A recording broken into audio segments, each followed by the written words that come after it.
अब आगे बढ़े, हम लोग बात करें एसेट्स की, और एसेट्स में हम लोगों ने नॉन करंट एसेट्स के हवाले से देखा कि इसमें कौन कौन सी चीज़ें नॉर्मली क्लासीफाई होती हैं। 95% ऑफ द फाइनेंशियल स्टेटमेंट जो आप देखेंगे किसी भी ऑर्गेनाइजेशन की, उसके अंदर आपको यही इन तीन में से ही आपको मेन कैटेगरीज नजर आएंगी। हम लोग करंट एसेट्स की कुछ बड़ी बड़ी सीधा जो क्लासिफिकेशन है उनको देखते हैं, ताकि उसके बाद फिर हम लोग अपने असल काम के ऊपर, असल मुद्दा के ऊपर आ सकें, प्रॉपर्टी प्लांट एंड इक्विपमेंट के ऊपर।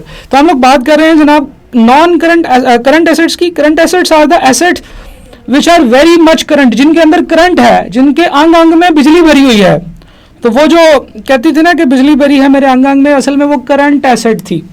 ठीक है, तो ये जो करंट एसेट होता है, करंट एसेट से मुराद वो तमाम एसेट्स होते हैं that can be converted into cash very quickly, जो बहुत जल्दी आपसे जो है ना वो करंट एसेट्स में वो कैश में कन्वर्ट हो सकते हैं, जिनको हम लोग ऐसे नहीं कह सकते कि यार ये बड़ी देर के लिए इस्तेमाल करने हैं, ये बड़ी देर के लिए रखने हैं, इनको फ्रेम करा के रख लेते हैं, इनको ज़रा पिछले स्टोर में जाके ऊपर कहीं रख देते हैं, क्योंकि जब इनकी ज़रूरत होगी हम इनको निकाल लेंगे।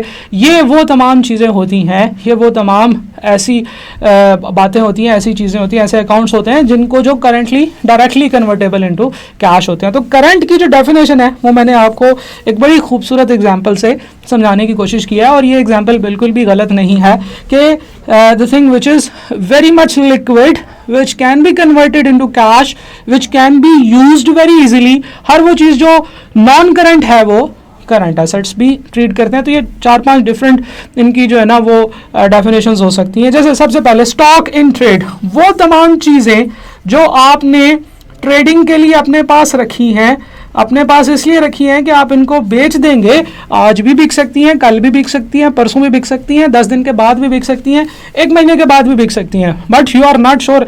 आपको ये कोई श्योरिटी नहीं है कि यार ये चीज़ तो अगले 15 महीनों तक बिकेगी नहीं। अगर फर्ज करें ऐसा हो भी कि वो एसेट हमारा जो है वो बिक नहीं रहा, तो भी वो आपका स्टॉक इन ट्रेड में ही आएगा। ठीक है जी। तो stock in trade is something जो कि आप लोगों ने रखी हुई है इसलिए कि आपने इसको बेचना है और इससे पैसे कमाने हैं। जैसे एक ट्रेडिंग ऑर्गेनाइजेशन है, वो कोई चीज़ें परचेज करती है और उसके बाद उसको आगे सेल करती है। Store space and loose tools, one by one. Stores, हर उस चीज़ को स्टोर्स कहते हैं जो कि कंजम्पशन के लिए आपने रखी हुई है। आपने बहुत सारे पेन परचेज करके रख लिया है कि यार हमारा स्टाफ जो है वो पेन वगैरह इस्तेमाल करता है, तो जब पेन ख़त्म होता है तो वो नया पेन ले लेंगे। ठीक है, आपने बहुत सारे और इस तरह की छोटी छोटी ऑफिस की स्टेशनरी वगैरह परचेज करके रखी हुई है, ये स्टोर्स में आती है। अगर आपकी फैक्ट्री चल रही है, अगर आपकी फैक्ट्री चल रही है तो फैक्ट्री के अंदर मशीनों को लगाने के लिए ग्रीस आपने लेकर रख ली कि जनाब रोज़ रोज़ क्या बाहर से परचेज करेंगे, हम लोग लेकर रख लेते हैं। अगर फ़र्ज़ करें कि आपके पास एक जनरेटर है और जनरेटर की कंजम्पशन है पेट्रोल की, और आपने बहुत सारा पेट्रोल एक बहुत बड़े से टैंक में लेकर रख लिया है, तो वो जो पेट्रोल आपने रखा है, वो जो गैसोलीन आपने परचेज करके रखा हुआ है, डैट इज़ योर स्टोर्स। ठीक है, और ये चीज़ें क्योंकि बहुत जल्दी इस्तेमाल होने वाली होती हैं, इसलिए इनको हम करंट एसेट्स में ट्रीट करते हैं। सिमिलरली स्पेयर्स की बात करते हैं।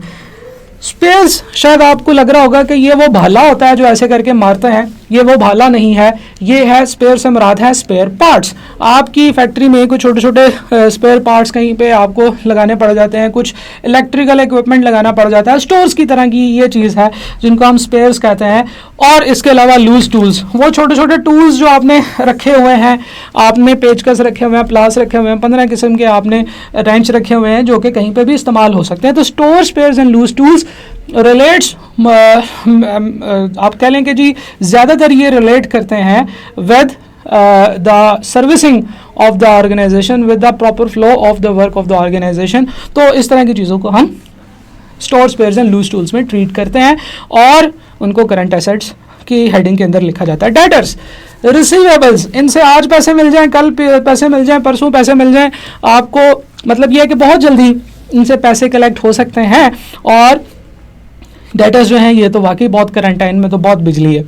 अदर रिसीवेबल्स, किसी को आपने कुछ एडवांसेस दे दिए, किसी को आपने पैसे दे दिए कि जाओ यार फिलहाल सामान लेकर आओ। इसमें एक और कॉन्सेप्ट होता है पैटी कैश का, कि आपने अपने स्टाफ को 10,000 रुपये या 20,000 रुपये दे दिया कि यार जब भी तुम्हें कोई छोटा सा भी काम कहते हैं जाओ फलां चीज़ लेकर, तुम कहते हो सर पैसे दें। हम कहते हैं यार चलो तुम पैसे बहुत सारे अपने पास रख लो, ये कोई 10-15 हज़ार 20,000 अपने पास रख लो, और हर हफ्ते के एंड में मुझे एक दफ़ा लिस्ट बना के दे दिया करना कि सर ये आपने 15,000 रुपये दिए थे और उसमें से ये वाला मैंने खर्चा कर दिया है।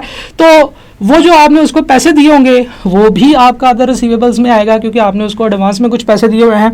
इस तरह की और छोटी छोटी चीज़ें। और कैश इक्विवेलेंट तो आपको पता है कि इसमें क्या होता है, कैश होते हैं, चेक्स होते हैं, आपके पास प्राइस बॉन्ड्स होते हैं, आपके पे ऑर्डर्स होते हैं, इस तरह की चीज़ें होती हैं जो सारी की सारी कैश और कैश इक्विवेलेंट में आती हैं। So this was the concept of current account.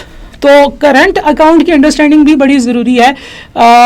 सबसे बड़ा जो प्रॉब्लम बच्चों को होता है वो ये होता है कि they are not able to segregate between the things कि यार ये करंट एसेट है या ये नॉन करंट एसेट है। तो हमने कोशिश की है ये 15-20 मिनट की डिस्कशन में, कुछ हमने पहले पिछले वीडियो में डिस्कशन की, कुछ अब हमने इस वीडियो में डिस्कशन किया, और हमने ये कोशिश की है कि हम लोग ये आइडेंटिफाई कर सकें कि करंट एसेट्स और नॉन करंट एसेट्स में क्या डिफरेंशिएशन है। इंशाल्लाह अगली वीडियो में हम कुछ और चीज़ें देखते हैं। अब हम फोकस करने लगे हैं प्रॉपर्टी प्लांट एंड इक्विपमेंट पे। अब हमारा सारा का सारा फोकस अगले कुछ 2-3 चैप्टर्स तक मेरा और आपका अगर हम अंदाज़ा लगाएं तो तकरीबन 1.5 से 2 महीने तक अब हम लोग सिर्फ प्रॉपर्टी प्लांट एंड इक्विपमेंट के ऊपर ही फोकस कर रहे होंगे। तो अगली वीडियो से हम प्रॉपर्टी प्लांट एंड इक्विपमेंट को मजीद ड्रिल डाउन करते हैं। Thank you.